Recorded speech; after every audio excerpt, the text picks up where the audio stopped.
Brothers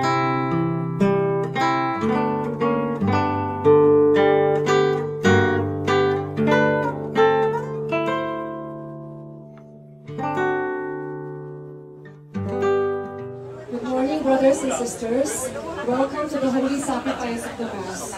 Today is the solemnity of the birth of St. John the Baptist, and we also remember our former President, Noynoy Aquino, on his 3rd death anniversary. Please stand and let us join the choir in singing our entrance hymn.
Every prayer, every Mass, we cross ourselves, we sign ourselves according to a sign that is a sign of suffering, a sign of sorrow and pain, but it is also a sign of love.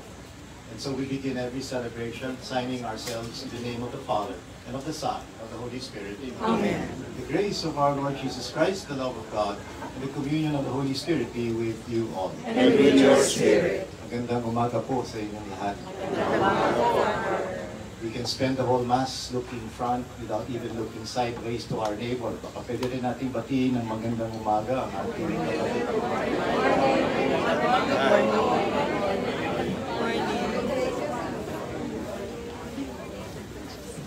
Today is not just a feast, a solemnity.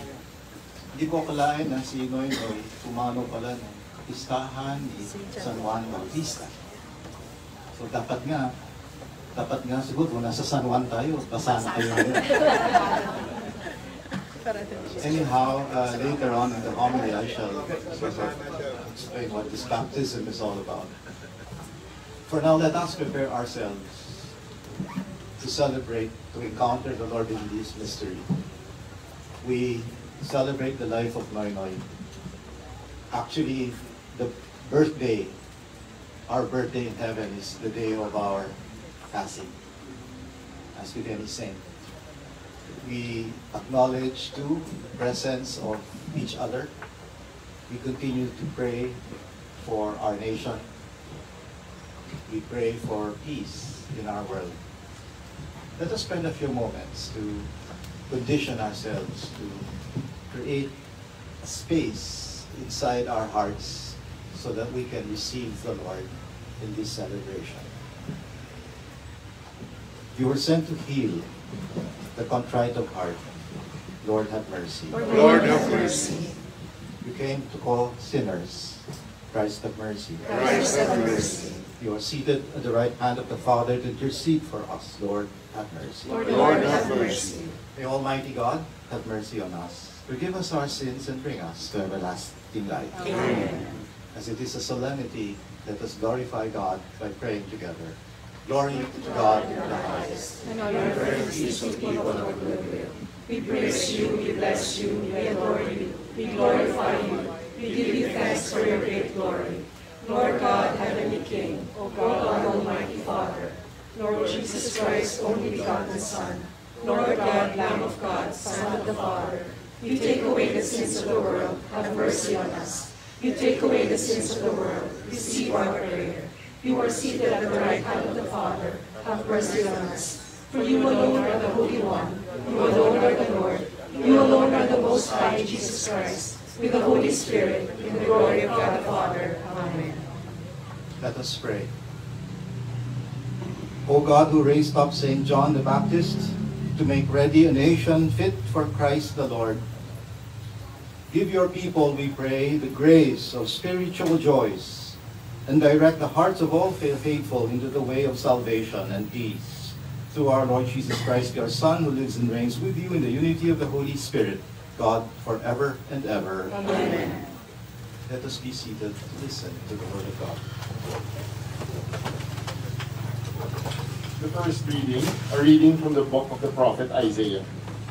Hear me, O coastlands. Listen, O distant peoples. The Lord called me from birth, from my mother's womb. He gave me my name. He made of me a sharp-edged sword and concealed me in the shadow of his arm. He made me a polished arrow. In his quiver he hid me. You are my servant, he said to me. Israel, through whom I show my glory. Though I thought I had toiled in vain and for nothing, uselessly spent my strength, yet my reward is with my God. For now, the Lord has spoken, who formed me as his servant from the womb, that Jacob may be brought back to him, and Israel gathered to him. And I am made glorious in the sight of the Lord, and my God is now my strength. It is too little, he says, for you to be my servant, to raise up the tribes of Jacob and restore the survivors of Israel. I will make you a light to the nations, that my salvation may reach to the ends of the earth. The word of the Lord. Thanks be to God. Responsorial Psalm. Our response is, I praise you, for I am wonderfully made. I praise you, for I am wonderfully made. O Lord, you have probed me. You know me when I sit and when I stand. You understand my thoughts from afar. My journeys and my rest you scrutinize. With all my ways you are familiar. I praise you, for I am wonderfully made. Truly you have formed my inmost being. You knit me in my mother's womb. I give you thanks that I am fearfully, wonderfully made. Wonderful are your works. I praise you, for I am wonderfully made. My soul also you knew fully well, nor was my frame unknown to you when I was made in secret, when I was fashioned in the depths of the earth. I praise you, for I am wonderfully made. The second reading, a reading from the Acts of the Apostles. In those days, Paul said, God raised up David as king. Of him God testified, I have found David, son of Jesse, a man after my own heart. He will carry out my every wish. From this man's descendants, God, according to his promise, he has brought to Israel a Savior, Jesus. John heralded his coming by proclaiming a baptism of repentance to all the people of Israel. And as John was completing his course, he would say, What do you suppose that I am? I am not he. Behold, one is coming after me. I am not worthy to unfasten the sandals of his feet. My brothers, sons of the family of Abraham, and those others among you who are God-fearing, to us this word of salvation has been sent. The word of the Lord. Thanks be to God. Alleluia, alleluia. You, child, will be called prophet of the Most High, for you will go before the Lord to prepare his way. Alleluia, alleluia.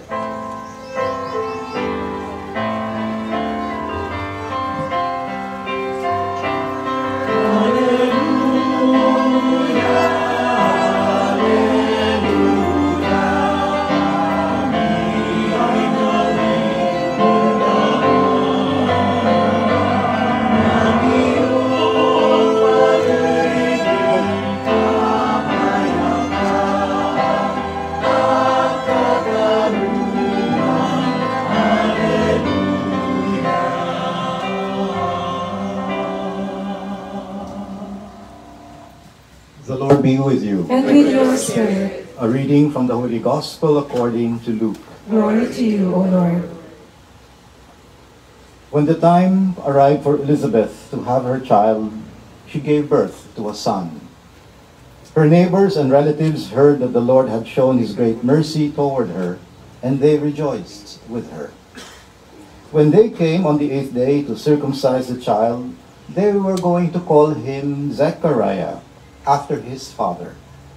But his mother said in reply, "No, he will be called John."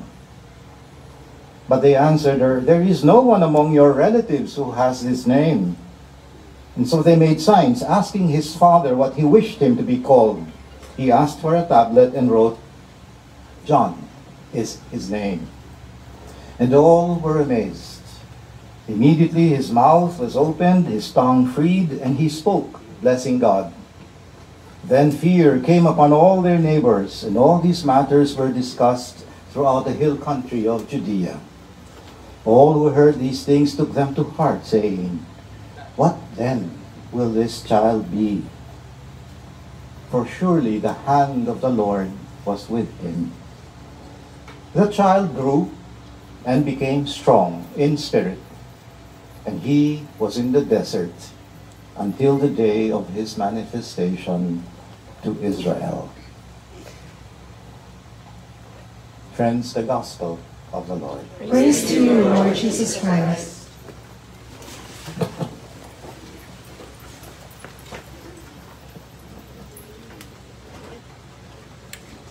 Tulad ng nasabi ko na kaninang umaga, pagsimula natin, natutukso akong wisikan kayo ng tubig. Huwag kayong mag-alala. Pagkatapos ng humilang to, wiwisikan ko kayo. Tubig ang nasa isip kapag ginugunita si San Juan Bautista. Walang binyag kung walang tubig. Ang madalas nating akala sa tubig ng binyag may kinalaman sa hugas at linis, buhay. Pero sa sinaunang pananaw ng mga Hebreo, tulad ng panahon ni Jesus, ang kahulugan din ng tubig, hulaan nyo.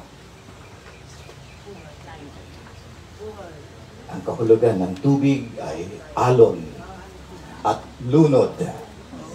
Ang kahulugan ng tubig, kamatayan.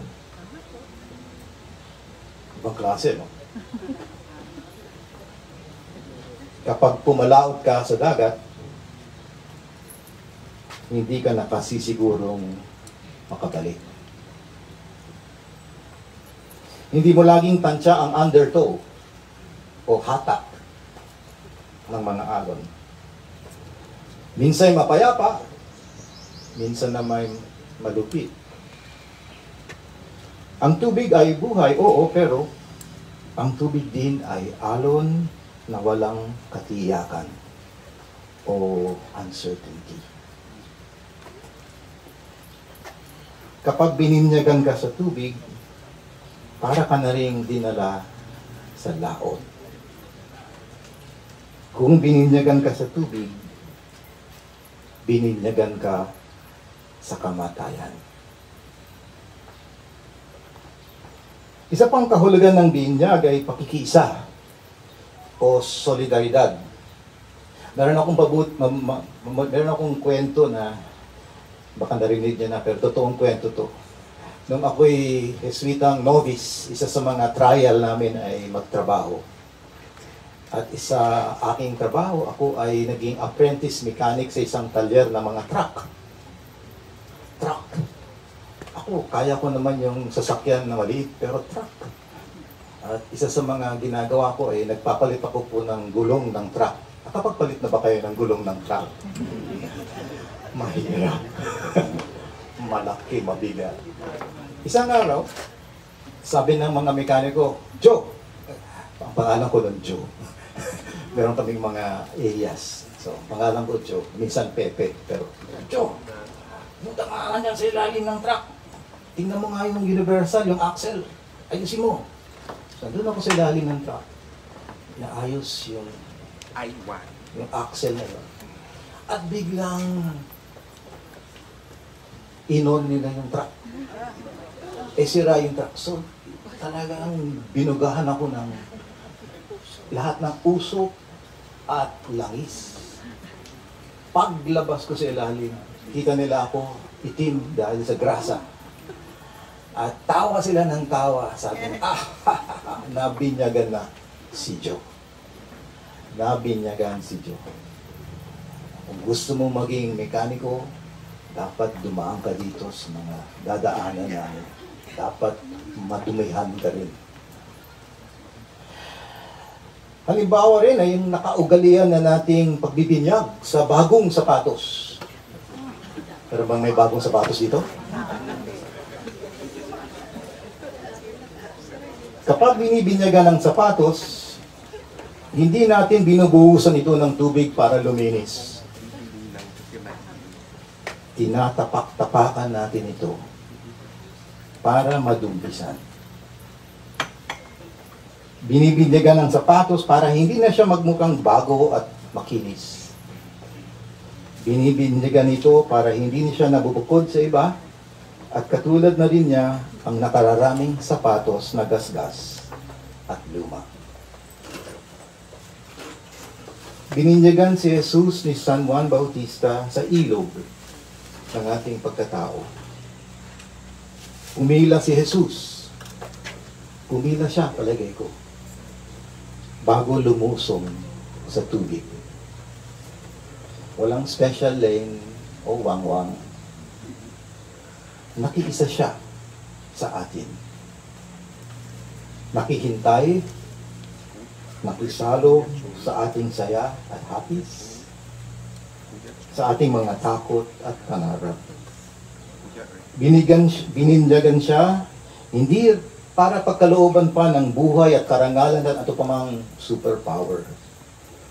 Bininyagan si Jesus para mamantsahan ng ating kamatayan. Sa araw na ito ng ating pagsariwa sa buhay ni Noy Noy, ginugunita rin natin ang dinaanan niyang pagbibinyag sa kamatayan. Ano pa man ang kanyang mga kahinaan, hindi siya santo, alam natin ito. Hindi niya tinalikdan ang tungkuling maglingkod at mamuno. Hindi niya kinalimutan ang kanyang pananagutan sa mga ine-echapuera ng lipunan. At kahit tapak-tapakan, kahit laitin, hindi niya tinakbuhan ang kamatayan. Madalas nating akalain na ang pinuno, ang bossing, ang nakaluklok sa trono, nagmamando, pinagsisilbihan, kinatatakutan, kinukoronahan ng ginto at pinatataba ng kung ano-anong hain. Sa totoo lang, ang tapat na pinuno, nababawasan ng dugo, sumasala ng oras, paalta-alta presyon sa bigo o pagod o perwisyo. Nagpupuyat, hinuhugasan ng luha na hindi lamang sa kanya. Nasa bingit ng kamatayan sa tuwina. Ang krisis ng pamumuno sa ating panahon ay ang paglaganap ng mga taong umiiwas mawisikan ng tubig. Iilan lamang ang handang mamantsahan ng pawis at luha. Sinong pinuno ang lulusong sa tubig para mabinyagan sa kamatayan? Maraming nag-unahan mamuno para yumaman at magkasapatos na magara na walang kalumaan. Ang taong tapat sa kanyang pamumuno, winiwisikan ang tubig. Ang pinunong tunay at nagmamalasakit, binibinyagan sa kamatayan. Batid man niya ang sariling kahinaan dahil hango rin siya sa putik, lumulusong pa rin siya sa tubig, hindi inaalintana ang mga panganib na naghihintay sa laot. Ang pagbibinyag ng propetang si Juan Bautista ay isang panawagan sa ating lahat ngayon. Panawagan na lumusong sa tubig para makiisa sa ating kapwa, mabinyagan sa kamatayan ni Kristo. Namumuno man o hindi, may tungkulin man o wala, bininyagan tayong lahat na kawangis ni Kristo. Kawangis niya sa kanyang kamatayan at muling pagkabuhay. Kawangis ni namang naninindigan na anak din siya ng Diyos. Si San Pablo na rin ang nagpunla ng ating pag-asa sa kanyang mga sulat, sa mga taga-Roma. Sulat niya, "Do you not know that all of us who have been baptized into Christ Jesus was baptized into his death? Therefore, we who have been buried with him by baptism into death, so that just as Christ was raised from the dead by the glory of the Father, so we too might walk in newness of life." Ang binibinyagan sa kamatayan ni Kristo, nakikiisa rin sa pagkabuhay ni Kristo. Ang tumatahak sa landas ng krus ng Panginoon, tumatanaw din sa pagbabago ng buhay. Ang pumapalaot, aahon din sa tabing dagat. Aabutin man siya ng siyam-siyam at ng luha at lamay. Dahil bininyagan tayo sa kamatayan ni Kristo, may tapang tayong kumilos para sa pagbabago. Dahil bininyagan tayong kamukha ni Kristo sa kamatayan at muling pagkabuhay, hindi tayo nawawala ng loob at patuloy pa rin tayong nagtataya ng buhay. Ito ang pinag-iigiban natin ng pag-asa. Tubig ang dala ni Juan Bautista sa atin ngayon. Tubig na paalala ng ating pagbibinyag sa kamatayan ng ating Panginoon. Tubig ito na winisik kay Noynoy. Tubig na iwiwisik sa atin ngayon bilang pakikisa natin kay Kristo at sa ating kapwa. Sariwain nating muli at panindigan ang mga pangako ng ating pagbibinyag sa kamatayan ni Kristo. Imbis na creed ang ating dadsalin, ihilingin ko, tumindig tayo and let us renew our baptismal promises.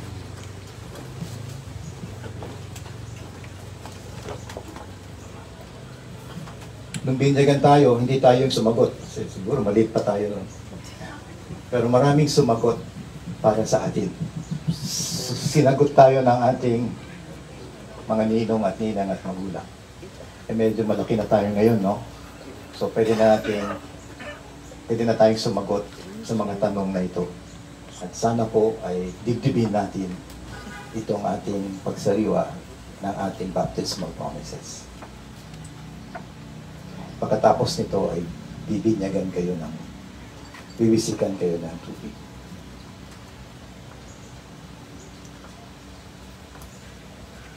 Do you reject Satan I do. and all his works, I do. and all his empty promises? I do. Do you believe in God the Father Almighty, creator of heaven and earth? I do. Do you believe in Jesus Christ, his only Son, our Lord, who was born of the Virgin Mary, was crucified, died, and was buried, rose from the dead, and is now seated at the right hand of the Father? I do. Do you believe in the Holy Spirit, I do. the Holy Catholic Church, the communion of saints, the forgiveness of sins, the resurrection of the body, and life everlasting? I do. God, the all-powerful Father of our Lord Jesus Christ, has given us a new birth by water and the Holy Spirit, and has forgiven all our sins. May He also keep us faithful to our Lord Jesus Christ forever and ever. Amen.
Friends, the birth of John the Baptist brought great rejoicing, for it signals the coming of human salvation.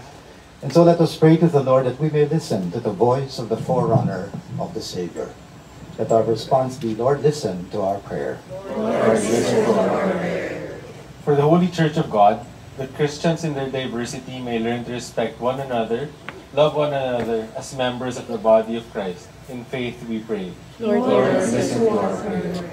For our country, especially those who serve in government, may they heed the call of St. John the Baptist to avoid corruption, extortion, and other forms of oppression of the poor and the powerless. In faith we pray. Lord, listen to our prayer. That all nations may work towards a true and lasting peace, which is based not on motives of fear and political expediency, but on true love of one another. In faith we pray. Lord, listen to our prayer. For those who are sick, especially our loved ones, may they be blessed with comfort, strength, hope, and healing. In faith we pray. Lord, listen to our prayer. For Senator Laila de Lima, that after years of oppression, she may be fully granted justice and fairness. In faith we pray. Lord, listen to our prayer. We remember with love President Noynoy Aquino, together with Senator Ninoy and President Cory, and all their memories we hold close in our hearts.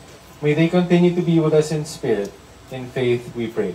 Lord, listen to our prayer. We spend a few moments now to remember our own intentions.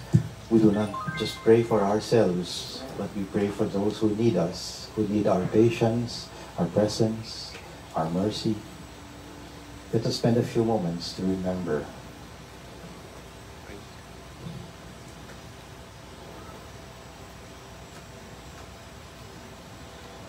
Father, you consecrated John the Baptist to the singular honor among those born of women. May we bear witness to Christ your Son by our repentance and our deeds of righteousness. Through Amen. Christ our Lord. Amen.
sisters and brothers, that our sacrifice may be acceptable to God, our Almighty Father. May the Lord accept the sacrifice at your hands for the praise and glory of His name, for our good and the good of all His holy church. We place these offerings on your altar, O Lord, to celebrate with fitting honor the nativity of Him who both foretold the coming of the world's Savior and pointed Him out when He came, who lives and reigns forever and ever. Amen. The Lord be with you. And with your spirit. Lift up your hearts. Lift them up to the Lord. Let us give thanks to the Lord our God. It is right and just. We spend a few moments to mean what we just said, that it is only right, it is only just to be thankful. Magpasalamat tayo.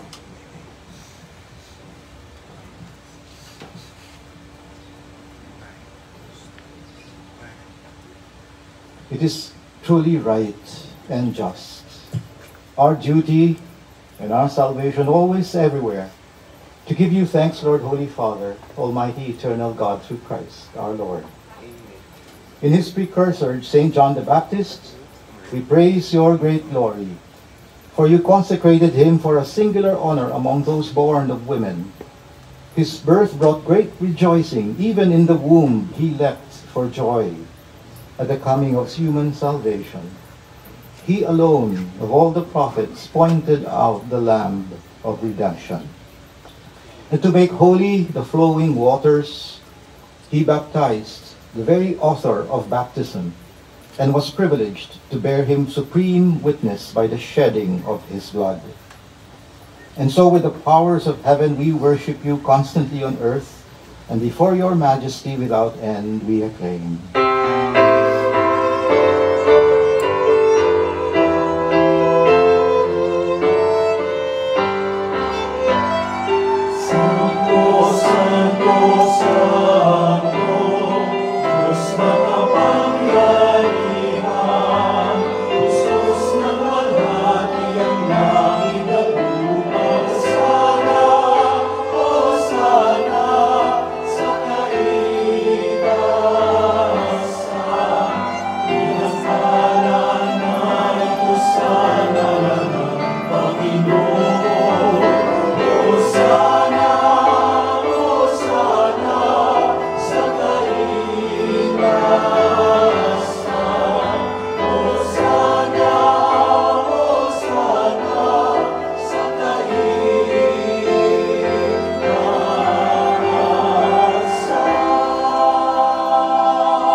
You are indeed holy, O Lord, the fount of all holiness.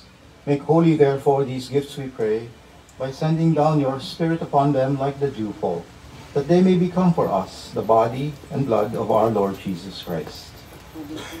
At the time he was betrayed and entered willingly into his passion, Jesus took bread.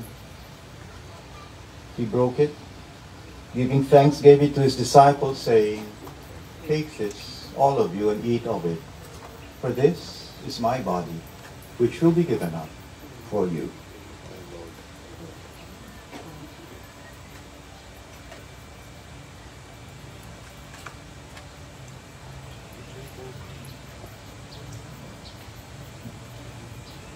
In a similar way, when supper was ended, Jesus took the chalice. Once more giving thanks, he gave it to his friends, saying, "Take this, all of you, and drink from it.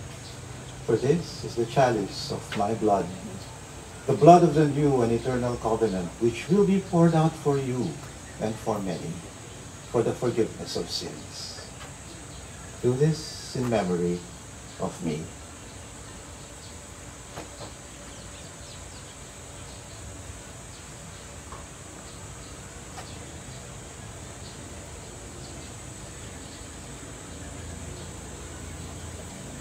The mystery of faith. Amen.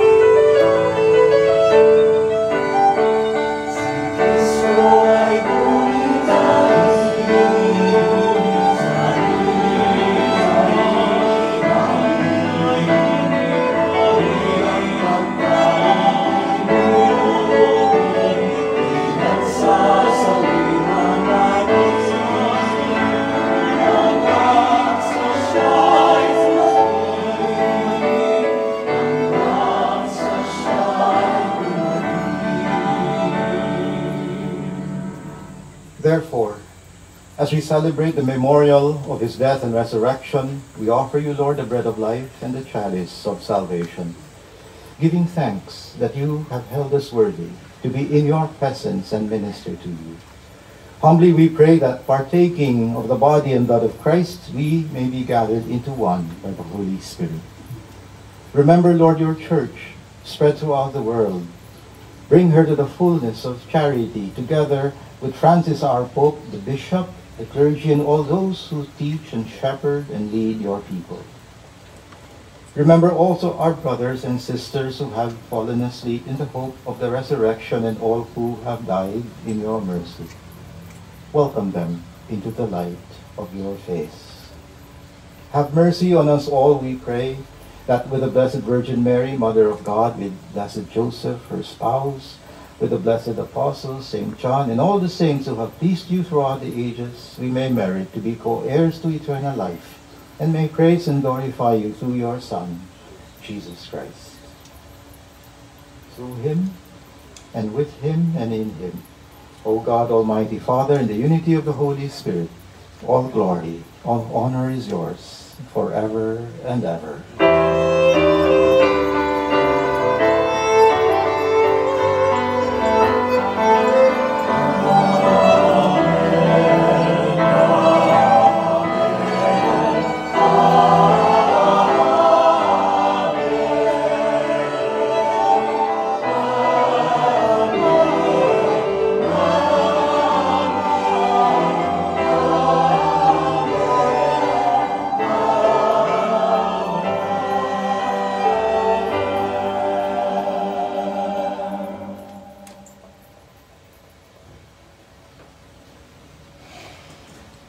To strengthen us, the Lord gave us this beautiful prayer.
Deliver us, Lord, we pray, from every evil. Graciously grant peace in our days, that by the help of your mercy we may be always free from sin and safe from all distress, as we await the blessed hope and the coming of our Savior, Jesus Christ. For the kingdom, the power, and the glory are yours now and forever. Lord Jesus Christ, who said to your friends, "Peace I leave you, my peace I give you." Do not look at our sins, look at our faith, the faith of your church, and graciously grant her peace and unity in accordance with your will, who live and reign forever and ever. Amen. The peace of the Lord be with you always. And with your spirit. Let us turn to our neighbor and give each other a sign of Christ's peace.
Friends, behold the one who leads us to water, the Lamb of God, who takes away the sins of the world. How blessed are we to be invited always to the supper of the Lamb. Lord, I am not worthy that you should enter under my roof, but only say a word, and my soul shall be healed. May the body and blood of Christ lead us to everlasting life. Amen.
Dito na lang po.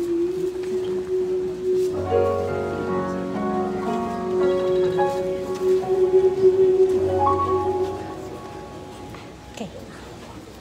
Ay, nagdaan.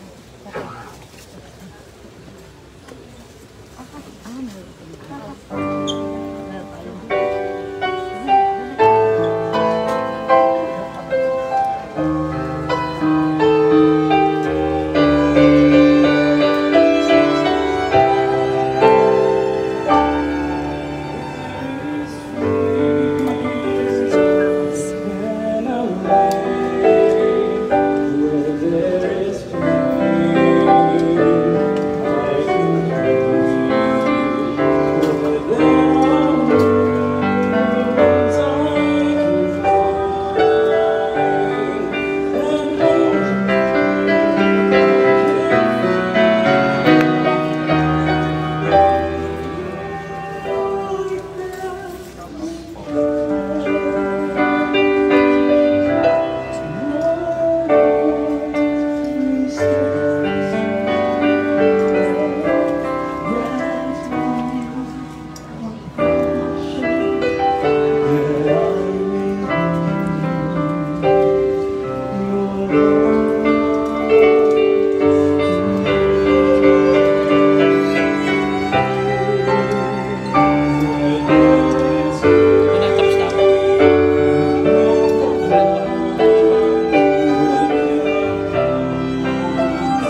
Let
us pray.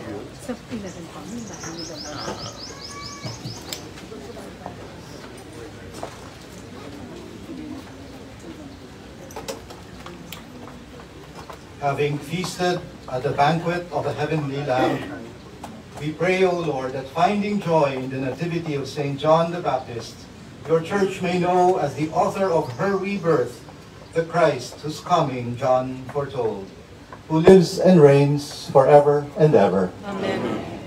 Before the final blessing, may I ask if there are any special announcements? Yeah.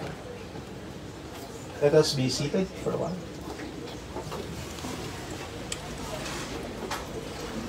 Good morning, everyone.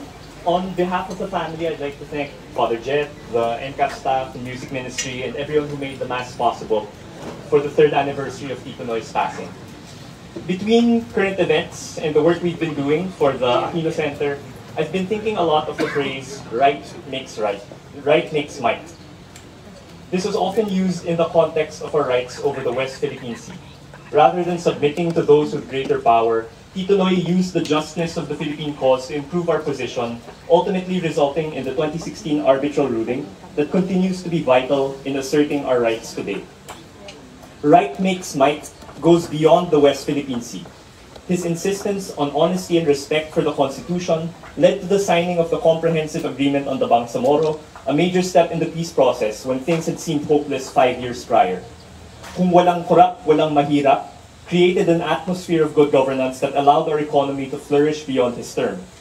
And if it's in my place to say, I think the struggle for justice of Senator De Lima is also an example of this. But in between all of that was the painstaking process of turning right into might. Fierce debate went into figuring out what the right legal, diplomatic, and military strategy was for the West Philippine Sea. Precedent was thrown out the window when the secret meeting in Japan that revived the peace talks with the MILF was organized. And many eggs were broken to show that he was serious about Daang Matuwid. We generally do our best to choose right over wrong in our lives. But more than that, may we find in Tito Noy's example our own ways to turn that right into might in the service of our fellow Filipinos. Thank you everyone for coming today.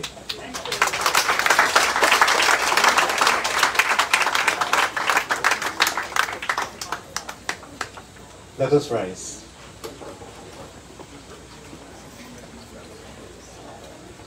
The Lord be with you. And with your spirit. Please let us bow our heads to pray for God's blessing. May the Lord bless you and keep you. May the Lord let his face shine upon you and be gracious to you. Amen. May the Lord lift his countenance upon you and give you peace. Amen. And may the blessing of Almighty God, the Father, the Son, and the Holy Spirit come down upon you and remain with you forever. Amen. We have offered the Eucharist. Let us go in peace. Thanks be to God.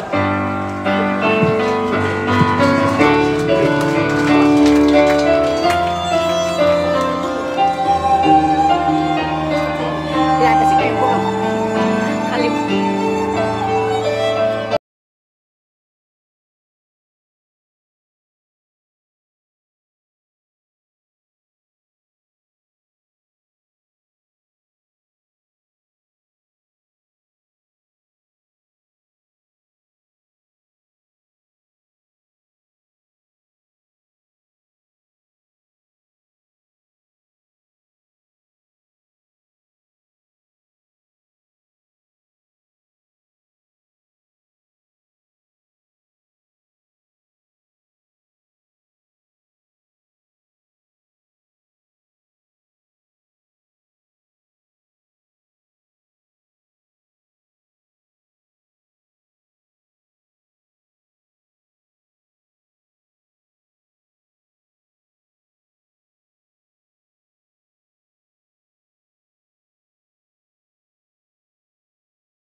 Secretary Alcala.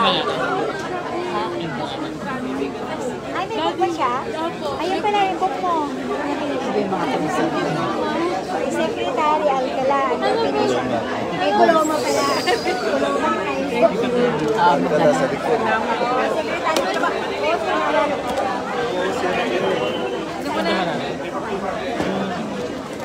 First, iwan ko muna natin. Ano natin? Iwan natin dyan yung mga magpipicture. Thank you. Tita Mel. Diyan ba natin? Or boom natin para kung may lumapit. Hindi tayo makain. It's yours! Josh said, no, it's not mine. Sir, kami tanggap.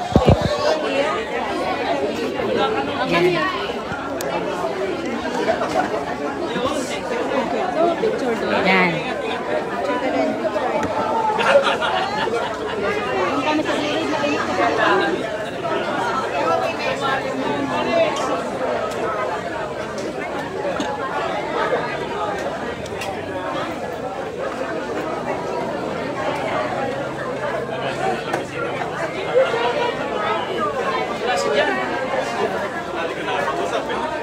Okay lang. It's ito rin yung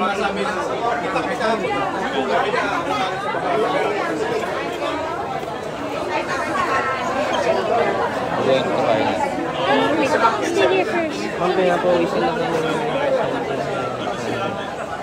Isa na yung mamaya nag-charge na yung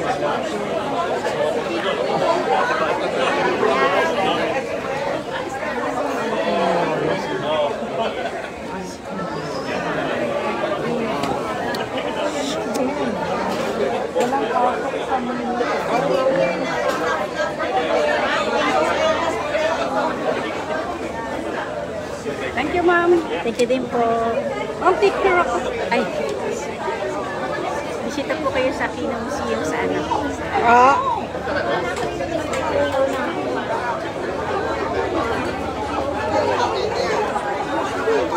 Sa Tarlac City po.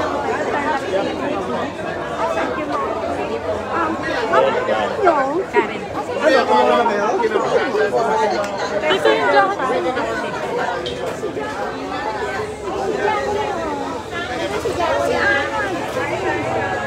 Name! Ay! Eto, nakakalakad.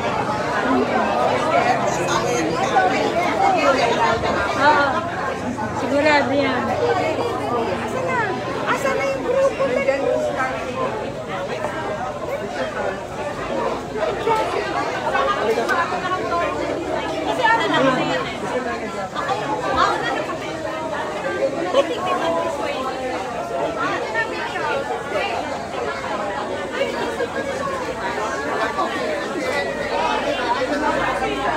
Tagal natin. Are you going to end? You? How do you end it?